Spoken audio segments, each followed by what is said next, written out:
Soma Satgamaya Tamasoma Jyotirgamaya Mrityurma Amritam Gamaya. Om Shanti Shanti Shanti. It's a pleasure to be here. I thank the Vedanta Society Berkeley, Swami Prasannatmananda, and also the Institute for South Asian Studies at UC Berkeley. I am the director and postdoctoral professor at the Berkeley Center for Dharma Studies, which is a center of the Graduate Theological Union, a major university consortium that is affiliated with UC Berkeley. So we have cross-listing of courses. I have students from UC Berkeley and vice versa.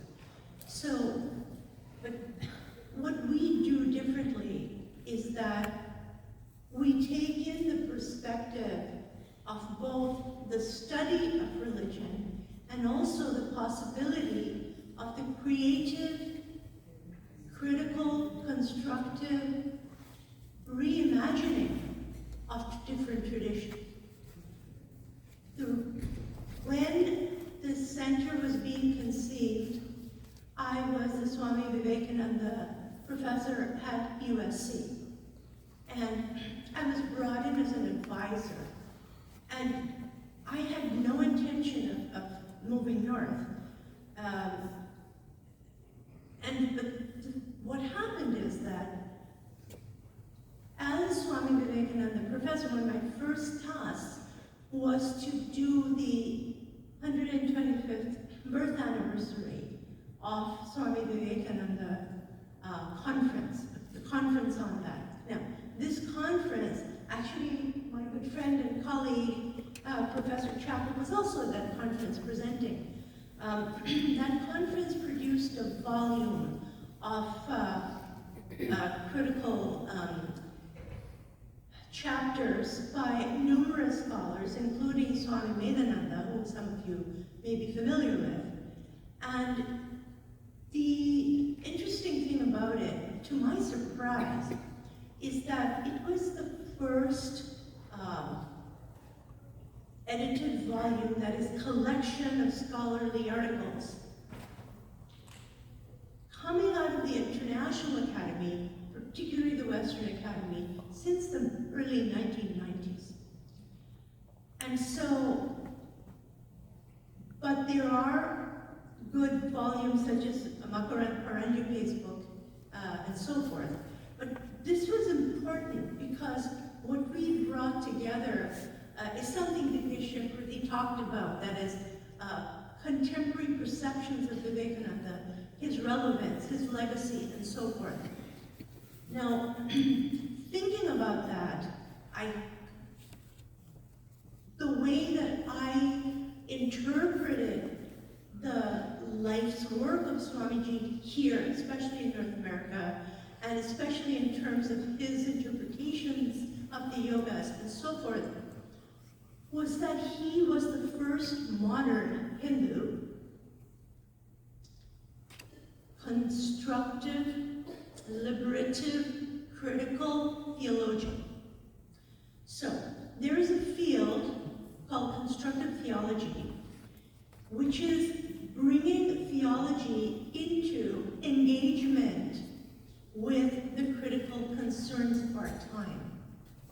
Bringing these ancient streams of religious thought and practice into deep connection, conversation, and transformation of the way we look at everything that affects us profoundly today. If we cannot do that, we have a museum piece that we call spiritual heritage. It's no longer a heritage, it's a museum piece.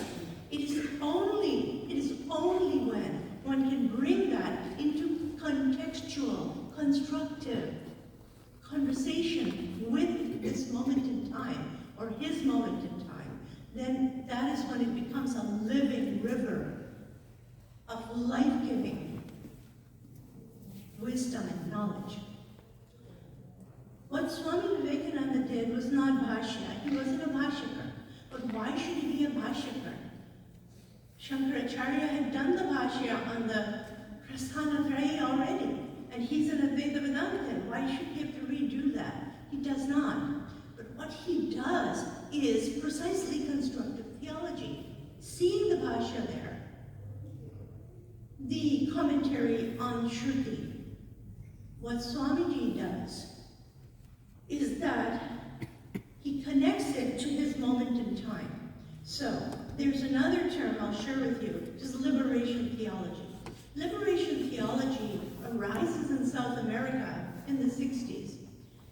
And I won't go into detail for lack of time, but what I'll say is, it was conceived of as something that was liberative to the people, not only spiritually or religiously or soteriologically, but it was liberative from the viewpoint of politics, economics, and just life, because these were oppressed people.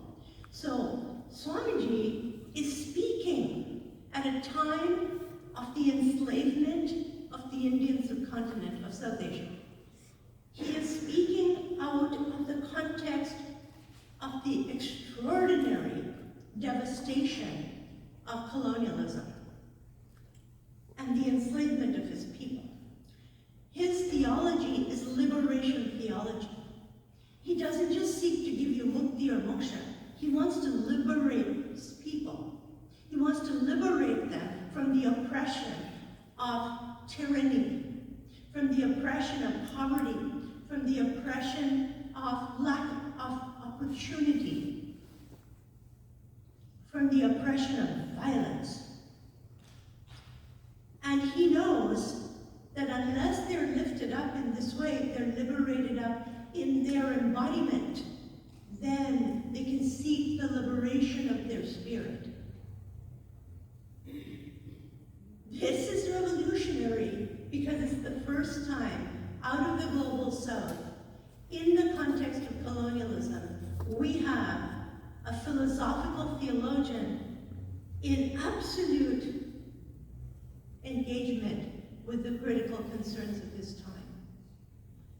In honor of that, when I was recruited to inaugurate and run the Center for Dharma Studies and start all the doctoral programs we have and other graduate programs, this thought would not leave my mind, that we cannot honor him by remembering him. We cannot honor him by simply recalling what he has done. We can only honor him if we follow in his footsteps. And what are those footsteps?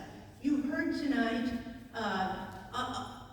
several things. First of all, he's well known for his attempt at interreligious engagement and harmonization.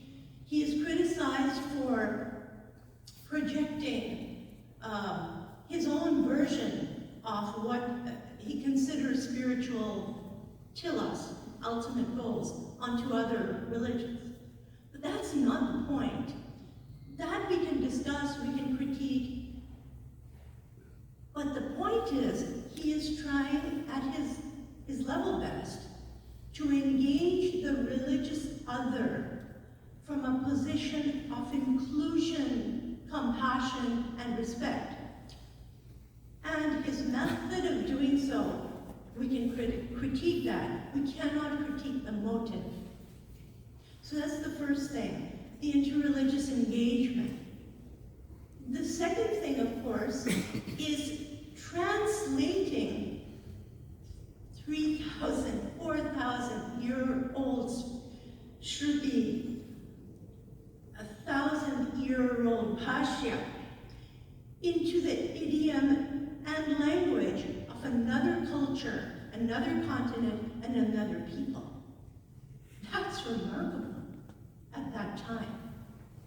And he does it quite successfully, or he would not have had so many Western followers. And the first Sampradayic Hindu nuns, one of the women descent, which, we just spoke about. These are remarkable and revolutionary steps for a Hindu liberation theologian, the first of his kind. So, most of the Indic world, most of Indian scholarship speaks of theology as philosophy because theology is associated with missiology, conversion, etc. But that's problematic because we have Islamic theology, we have Jewish theology, we have, now we have, I'm in contact with Chinese thinkers who are creating Taoist theology. This is the thing. If we're going to speak in an international idiom, theology must be used if we are to include and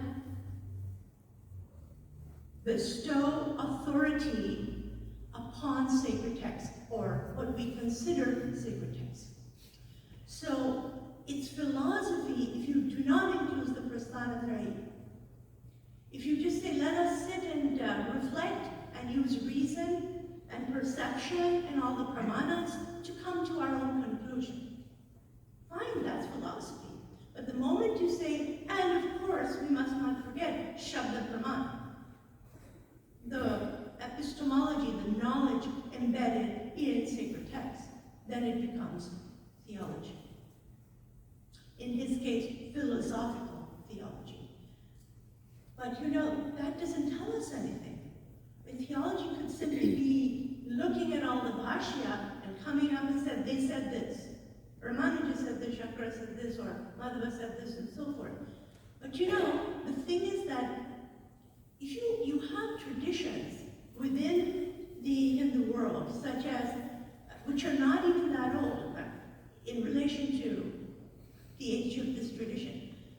You have the, for example, Achintya Veda Veda Tattva, which is perhaps known to some of you as Gauriya Vaishnavism or Chaitanya Vaishnavism, is 500 years old.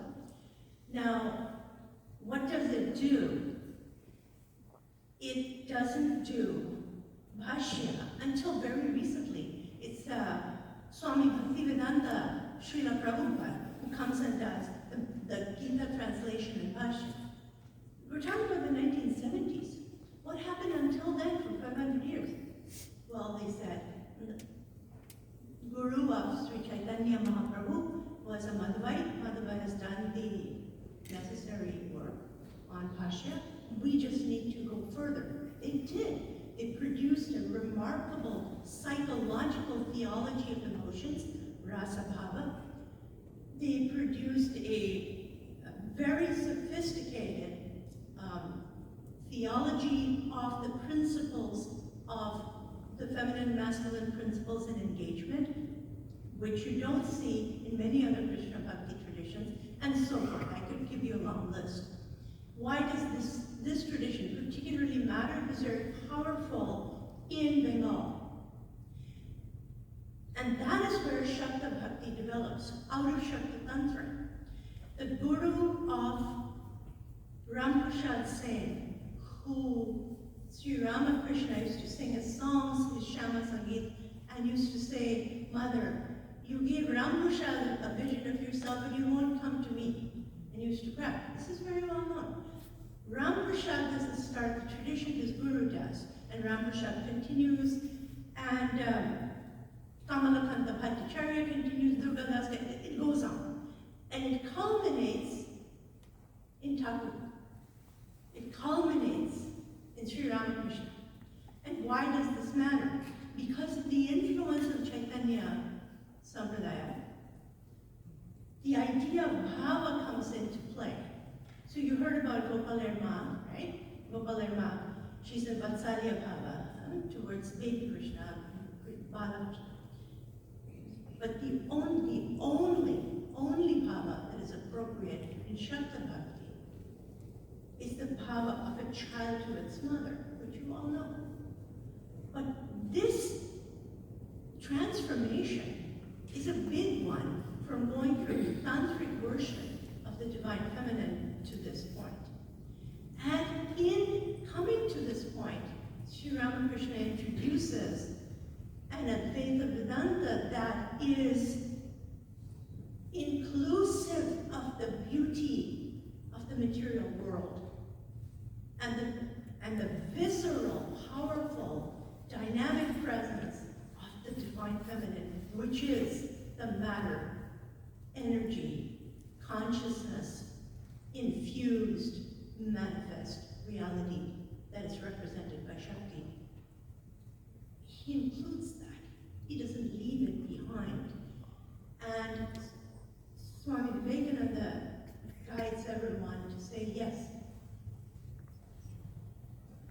study and practice Advaita Vedanta, do it through the hermeneutics of Sri Ramakrishna, do it through those lenses, see it through his eyes. And then he comes here, and he says all of this in a different Indo-cultural language, and establishes Vedanta societies all across the West. So we follow him in doing philosophical work, constructive theological work, ethical work, all in engagement with not just the traditions, but the texts as well. We owe him a debt of gratitude that is inexpressible, even though he's human and there are many issues that we can disagree with. Thank you so much for your presence.